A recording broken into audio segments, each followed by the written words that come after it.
तो मैं कभी कभी आकृति देख के थोड़ा समझ लेता हूं कि है कौन से पूछने वाले।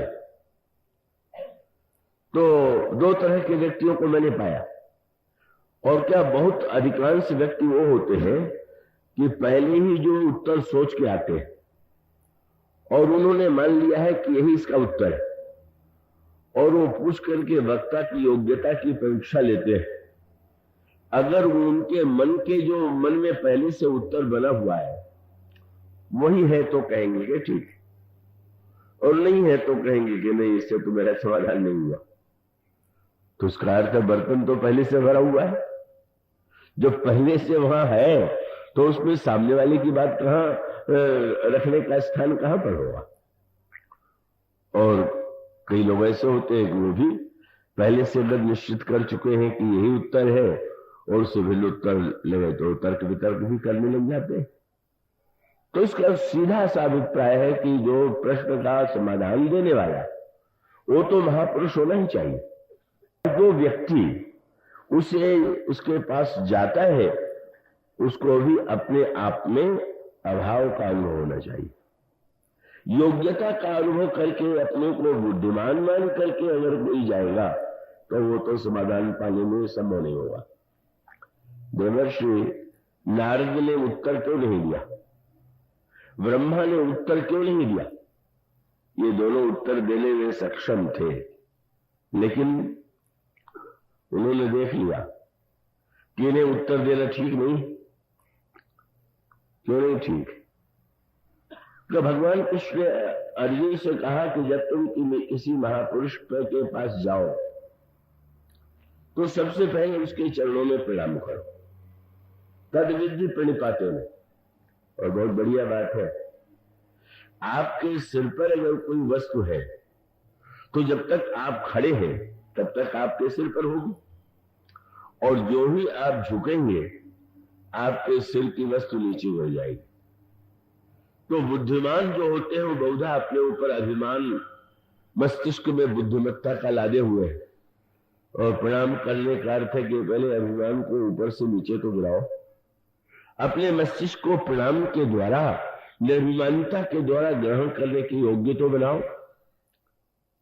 मानो देवर्षि नारद जो है, नारद पक्षराज गरुड़ नारद जी के पास जाते हैं, पर नारद जी को अपने से बुद्धिमान नहीं मानते। उनको लगता यही है कि मैं आ गया हूं, लेकिन कोई मुझसे योग्य थोड़ी है। ये तो क्षीर सागर में कभी कभी जाते हैं, मैं तो निरंतर रहने वाला हूं, मैं इन्हें क्यों प्रणाम करूं? तो नारद जी समझ गए कि बर्तन खाली नहीं, सुनाने से क्या लाभ होगा। और यहां तक कि गरुड़ जी जिसमें ब्रह्मा के पास गए तो ब्रह्मा को भी अपने से योग्य नहीं मानते।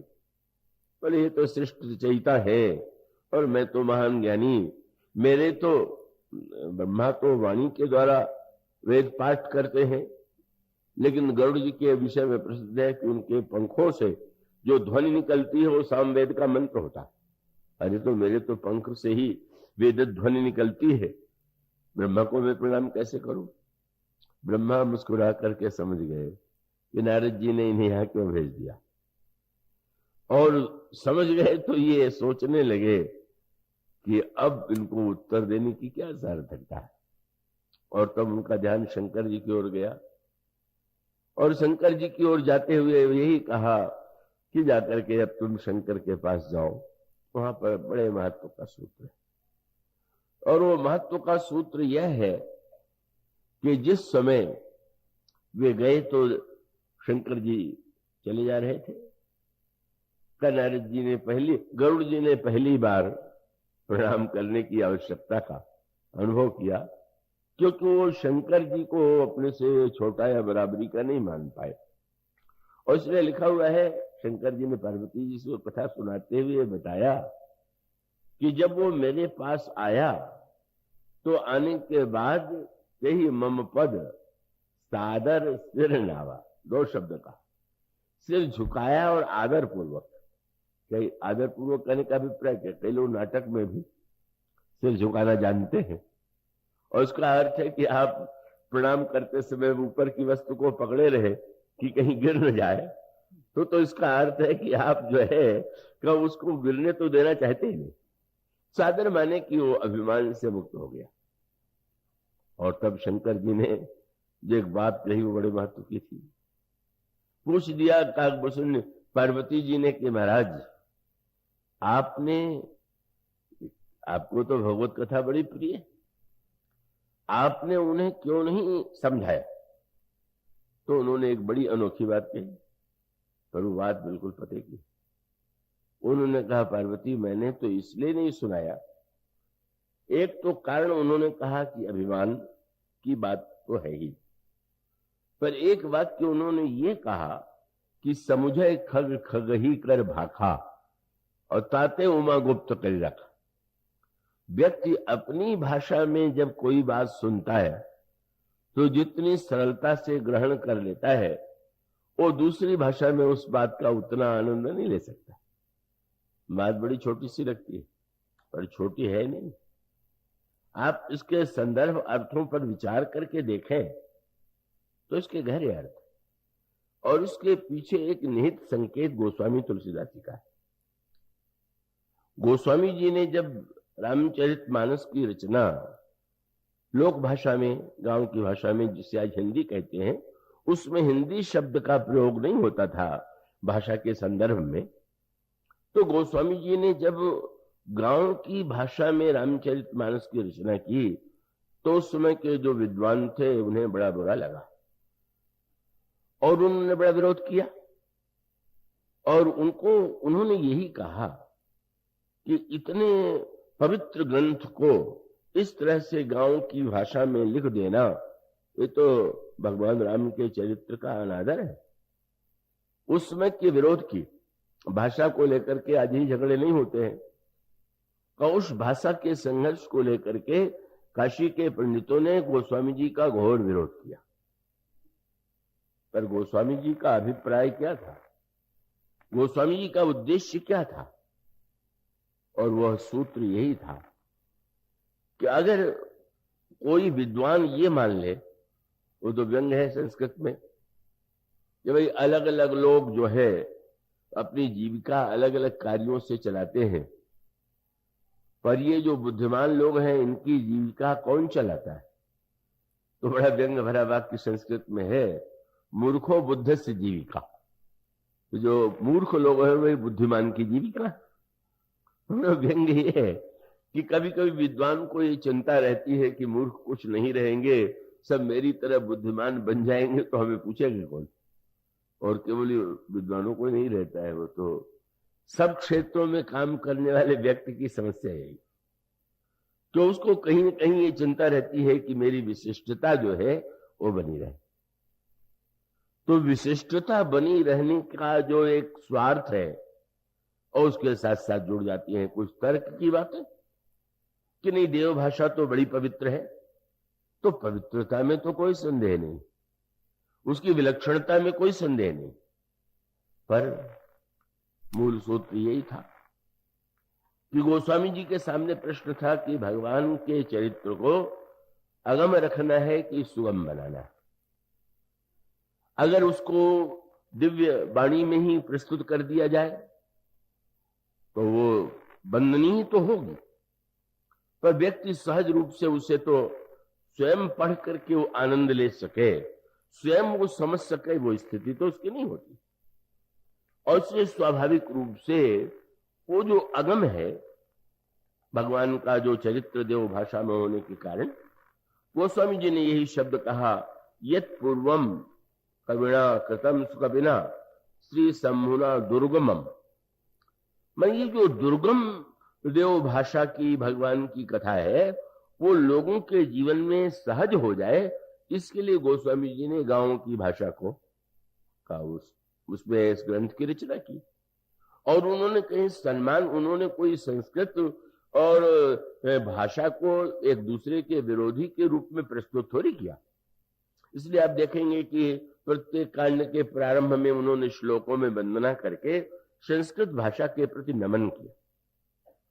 तो नमन करने का अभिप्राय यह है कि उन्होंने यही कहा, और उस कहने का उनका अभिप्राय था, उन्होंने ये कहा कि भाई भाषा का महत्व तो है, पर मुख्य वस्तु भाषा है कि भाषा में जो वस्तु कही जा रही है उसका महत्व है। उन्होंने एक दोहा, 2-3 दोहे इस विषय में लिखे। उन्होंने कहा भाषा का संस्कृत प्रेम चाहिए साच, और काम जो आवे कामरी तो काले करे कमाच। कोई व्यक्ति अगर ये कह दे कि जाड़े में ओढ़ने के लिए तो पश्मीना सबसे बढ़िया होता, तो पश्मीने का दाम तो सदा से, आजकल तो उसका दाम कल्पनातीत है। साधारण व्यक्ति शायद ये सोच भी नहीं सकता कि ऐसे भी पश्मीने की शाल है कि जिसका दाम लाखों में, 50,000 में तो सहज सी बात है। अब इतना मूल्यवान शाल अगर ये कह दिया जाए कि वो बहुत बढ़िया जाड़े में रहता है, तो बेचारा वो साधारण व्यक्ति क्या करे। वो स्वामी जी कहते हैं अगर कंबल से किसी का जाड़ा मिट जाए तो क्यों आप कहते हैं कि उसको पश्मीना ही खोजना चाहिए। काम जो आवे कामरी तो काले करे कमाच। इसका अभिप्राय कि देव भाषा इतनी महान होते हुए भी सबके लिए अगर वो सहज नहीं है, तो क्यों नहीं इस भाषा के कंबल के द्वारा ही लोगों के मन के शीत का निवारण कर दिया जाए। और दूसरा सूत्र उन्होंने दिया, मणि भाजन विश्व पारई पूर्ण अमीय निहार। उन्होंने कहा भाषा के साथ साथ भाषा में क्या कहा गया है उस पर तो दृष्टि डालिए। उन्होंने कहा अगर मणि के बर्तन में विष दे दिया जाए और मिट्टी के बर्तन में अगर अमृत हो, तो क्या बुद्धिमान व्यक्ति ये सोचेगा कि वे मणि बर्तन छोड़ करके हम मिट्टी के बर्तन को मुंह से कैसे लगावे। अगर ऐसा करेगा तो उससे बढ़कर के कोई विवेक ही नहीं। मणि भाजन विश्व पारई पूर्ण अमीय निहारू, और का त्यागी क्या संग रही है देखो विवेक विचार। अब गोस्वामी जी जो बात कह रहे हैं आप उसके पूरे रूपक पर बिल्कुल नया है, इसलिए कई बार कुछ सुनते हैं तो उसको समझना कुछ सरल होता है। इसमें गोस्वामी जी ने जो बात कही आप उसको तरह एकाग्रता से इस पर ध्यान डालें।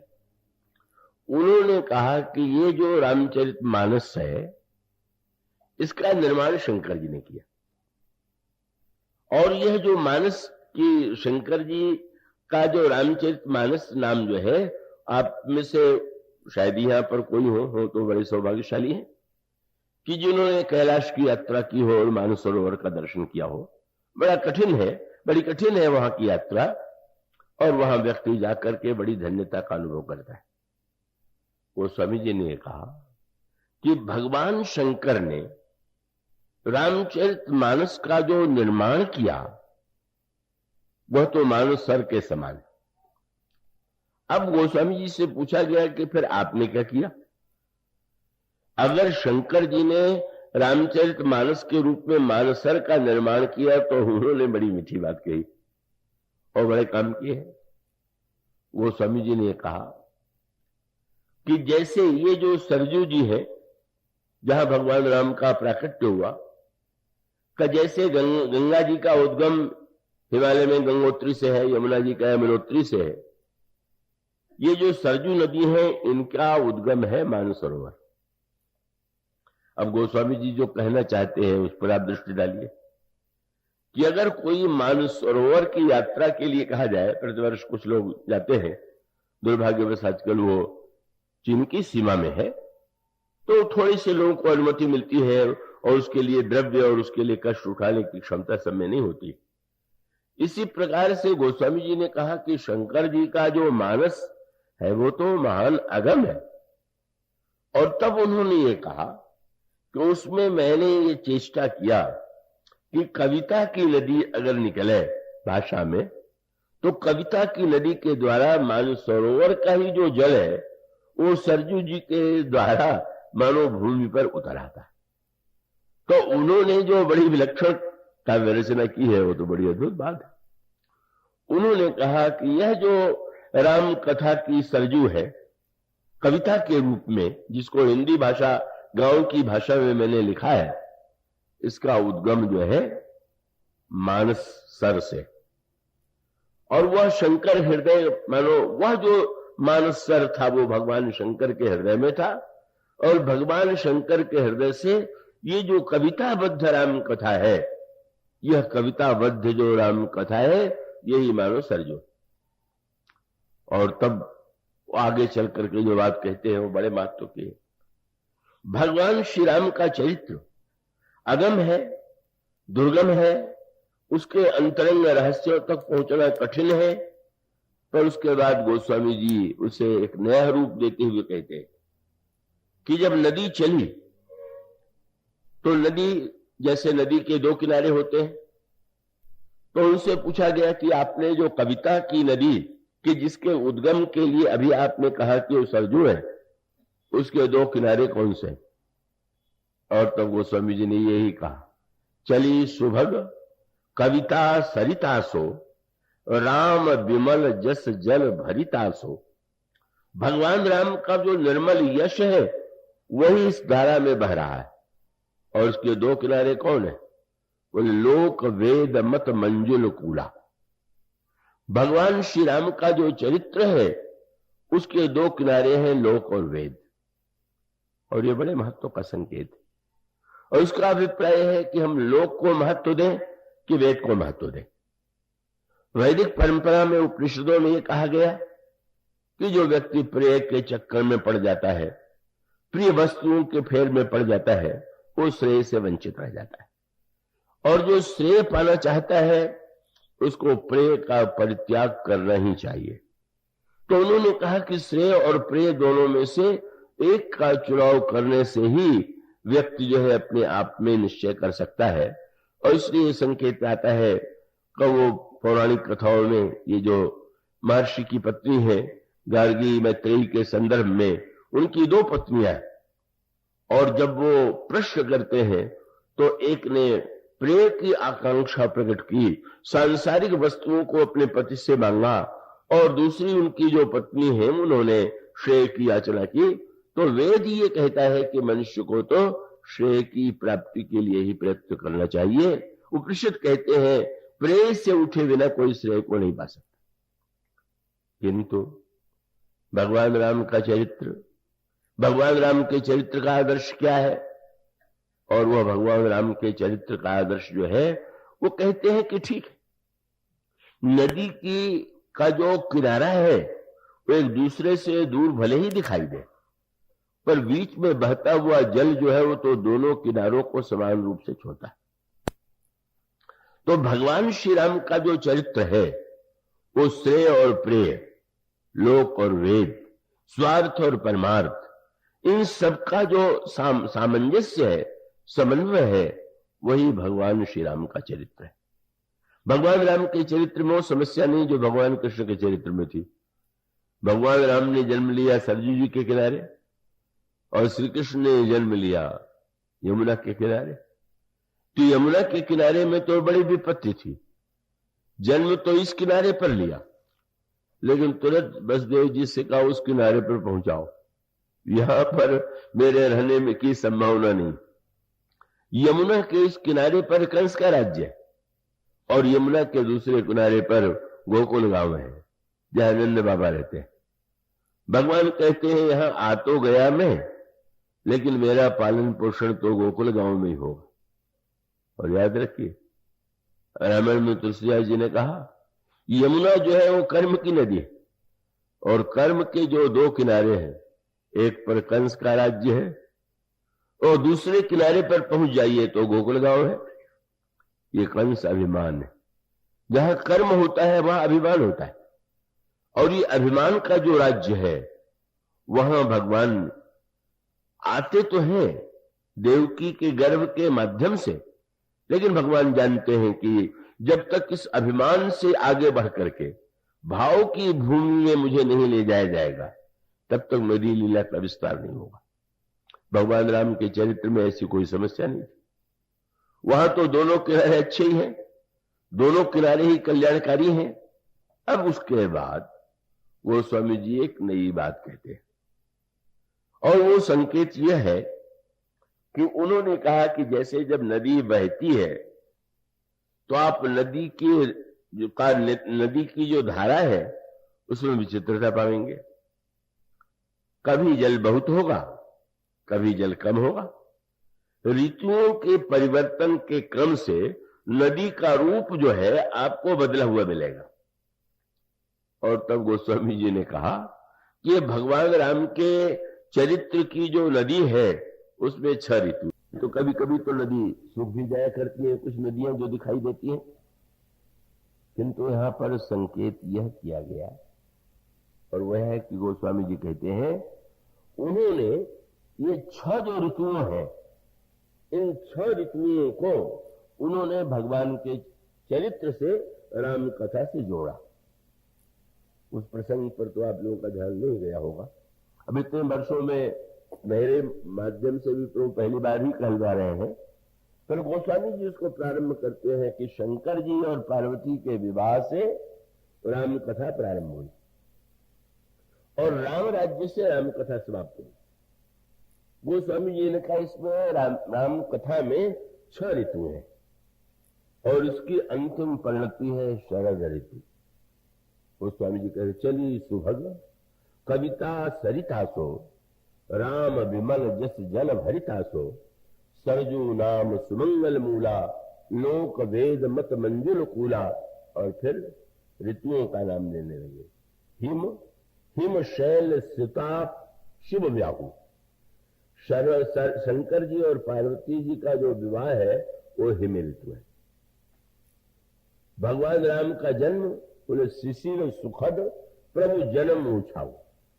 भगवान राम की जो बाल लीला है वो शिशिर ऋतु है। भगवान राम का जो विवाह है बोले वर्णभ राम विवाह समाजू सो मुद मंगल में ऋतु राजू। भगवान राम और सीता जी का जो विवाह है वो बसंत ऋतु है। और उसके पश्चात भगवान राम के इसके बाद कहां गए? वन में गए। ये क्या कथा है? बोले ग्रीष्म दुसह राम बनगमन।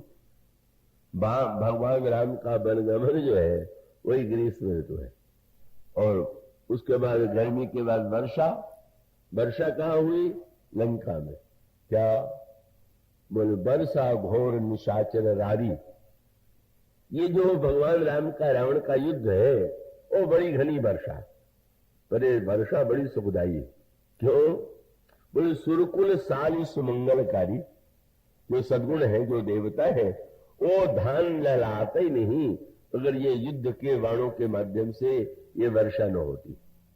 और अंत में गोस्वामी जी कहते हैं कि ये जो भगवान जब इन समस्त ऋतुओं के बाद राम राज्य की स्थापना को गोस्वामी जी कहते हैं विषव सुखद सोई शरद सुहावा। अब इसका तात्पर्य जो है गोस्वामी जी का संक्षेप में उसे आप थोड़ा सा समझ लें। और इसका अभिप्राय यह है कि हमारे आपके जीवन में भी ऋतुओं का परिवर्तन होता है। जैसे बाहर ऋतुओं का परिवर्तन होता है तो कोई ऋतु आपको अच्छी लगती है, कोई ऋतु आपको अच्छी नहीं लगती है। इसी प्रकार से 2 महत्व के सूत्र हैं। क्या?